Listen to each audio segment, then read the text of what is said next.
आज मैं आपको वह कथा सुनाने जा रहा हूं जिसे सुनने के बाद लोग सिर्फ देख नहीं पाते, वे मानने लगते हैं। राजस्थान की तपती रेत में जन्मी यह कहानी किसी राजा की नहीं, किसी योद्धा की नहीं, बल्कि एक ऐसे बालक की है जिन्होंने जन्म से पहले ही अपना भविष्य तय कर लिया था। कहा जाता है, जिस घर में यह बालक जन्मा, वहां वर्षों की सूनी गोद भर गई और जिस दिन वह संसार से ओझल हुआ, उसी दिन वह लोक देवता बन गया। लगभग सन 1853 का समय था। बीकानेर जिले के पास गिरासर गांव के समीप सोलंकारियां ढाणी में रहते थे गोविंद सिंह। वे सीधे साधे धर्म में विश्वास रखने वाले व्यक्ति थे, लेकिन उनके जीवन में एक गहरी पीड़ा थी, संतान का अभाव। वर्षों तक उन्होंने हर देवी देवता के दरबार में माथा टेका, मगर गोद सूनी ही रही। एक वर्ष सावन भादों के दिनों में जब रेगिस्तान में असाधारण बारिश हो रही थी, बीच गोविंद सिंह के द्वार पर एक साधु आए। उनका चेहरा तेज से दमक रहा था, मानो वर्षों की तपस्या उसमें समाई हो। वे थे निरंजन बाबा। निरंजन बाबा ने बिना कुछ पूछे गोविंद सिंह की पीड़ा कह दी। फिर अपने धूंडे से पवित्र भभूति निकालकर उन्हें दी और कहा, इस भभूति से तुम्हें संतान अवश्य होगी, लेकिन पहली संतान मेरी सेवा में अर्पित करनी होगी। संतान की आस में डूबे गोविंद सिंह ने वह वचन दे दिया। कुछ ही समय बाद चमत्कार हुआ। उनके घर 3 पुत्रों और एक पुत्री का जन्म हुआ। पुत्रों में सबसे पहले जन्मे बालक का नाम रखा गया भभूता। यही वही बालक था जिसके लिए भभूति दी गई थी। भभूता का बचपन साधारण नहीं था। जन्म से ही उसमें अलग सी शांति और तेज था। कहा जाता है कि वह बहुत कम रोता था और अक्सर एकटक कहीं शून्य में देखता रहता। जैसे जैसे वह बड़ा हुआ, उसके भीतर के सिद्ध लक्षण साफ दिखने लगे। जहां दूसरे बच्चे खेलते, वहां भभूता ध्यान में बैठ जाता।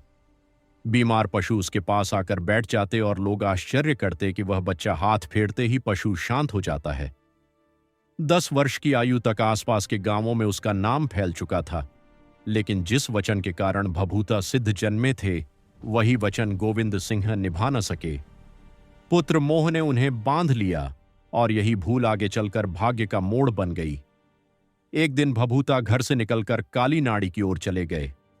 वह जगह घनी झाड़ियों और खेजड़ों से घिरी थी और लोग वहां जाने से डरते थे, क्योंकि मान्यता थी कि वहां पीवड़ा नामक भयानक विषैला सांप रहता है। भभूता और उनके साथी उस जंगल में पशुओं को चराने लेकर गए और एक सूखे खेजड़े के पास जा पहुंचे। वहीं बैठा था पीवड़ा। न कोई डर, न कोई संघर्ष। कहा जाता है कि पीवड़ा ने उसे डसा नहीं, बल्कि उसकी सांसें खींचकर उसे अपने भीतर समा लिया। जब यह समाचार गोविंद सिंह तक पहुंचा तो वे भीतर से टूट गए। उसी क्षण उन्हें निरंजन बाबा का वचन याद आया। रात भर वे पश्चाताप करते रहे। उसी रात निरंजन बाबा स्वप्न में प्रकट हुए और बोले, जिसे तुम मृत्यु समझ रहे हो वही सिद्धि है। भभूता अब साधारण बालक नहीं रहा।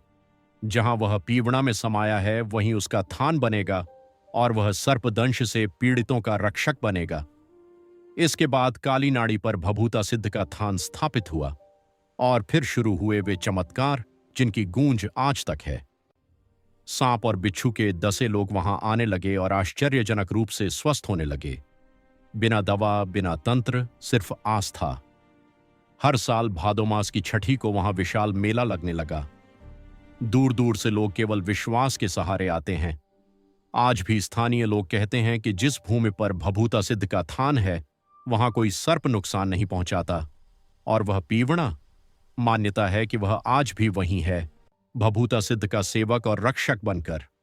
भभूता सिद्ध जी की पूरी जीवन कथा हमें यह सिखाती है कि वचन ईश्वर के समान होता है, त्याग से ही सिद्धि मिलती है और सच्ची आस्था मृत्यु को भी देवत्व में बदल सकती है। यही कारण है कि राजस्थान की रेत में जन्मा वह बालक आज भी लाखों लोगों की आस्था में जीवित है। जय भभूता सिद्ध जी।